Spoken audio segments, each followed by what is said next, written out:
Hello peeps. You know understand Bitcoin. I got you. Give me 225 seconds of your lifespan and you shall get enlightened. Bitcoin is a currency just like the US dollar, the Japanese yen or the British pound. Except Bitcoin doesn't belong to anyone. No one owns it. No government, bank, company, or person.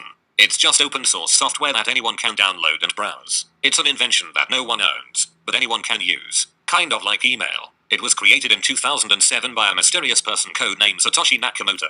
The search for Satoshi has been going on for years, but no one has ever found him till this day, and since then the total value of the Bitcoin network has grown from nothing to over 251.8 billion US dollars. You can create a Bitcoin wallet and join the Bitcoin network. Once you join the Bitcoin network, the Bitcoin wallet will generate 25-character public and private keys using cryptography, hence why Bitcoin is called a cryptocurrency.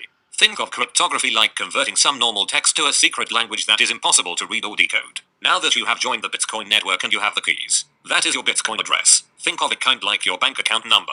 You can give your public keys to anyone, it's what they'll use to send money to you, but your private keys are for your eyes only. Anyone who has your private keys can access all of your funds, so keep it safely hidden.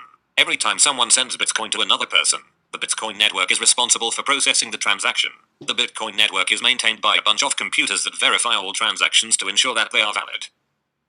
This process is called mining, and anyone can set up their computer to become a miner and get paid for maintaining the network. All you have to do is download the Bitcoin client and you can just stay at home, no work, no nothing, and just start mining. Now mining requires a lot of computing power, so you'll need an ASIC computer to mine a reasonable amount of Bitcoin. When anyone gets the client, their computer will start downloading something called the blockchain. The blockchain is a huge list of every single Bitcoin transaction that has ever happened in the network. These transactions are bundled into units called blocks. These blocks are all chained together and are of timestamps. A chain of blocks. Blockchain. Get it? When anyone makes a transaction, each miner will check to see if that transaction was ever made before in its copy of the blockchain. If it was never made before, it will recognize it as a valid transaction. If at least 51% of the network agrees that the transaction is valid, it clears and is added to the blockchain. The blockchain is stored on every miner's computer. There is no central computer whatsoever, it's completely decentralized. That means no one can shut Bitcoin down.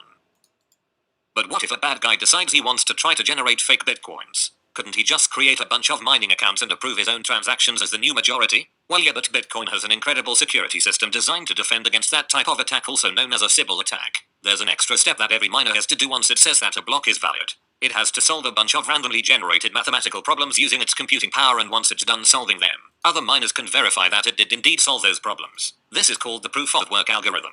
Miners have to prove that they've done a certain amount of computational work before their vote is valid. What this means is that in order for a bad guy to spend money twice or double spend, he has to control more computational power than 51% of the Bitcoin network. The total computational power of the Bitcoin network is currently 15,000 times greater than the 500 fastest supercomputers in the world combined.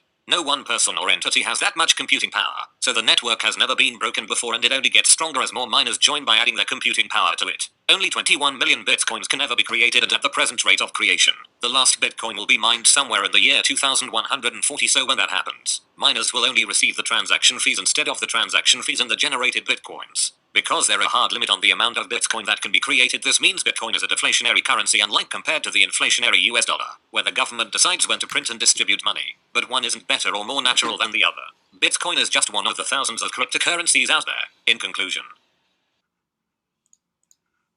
Bitcoin equal people lose money. Okay, bye.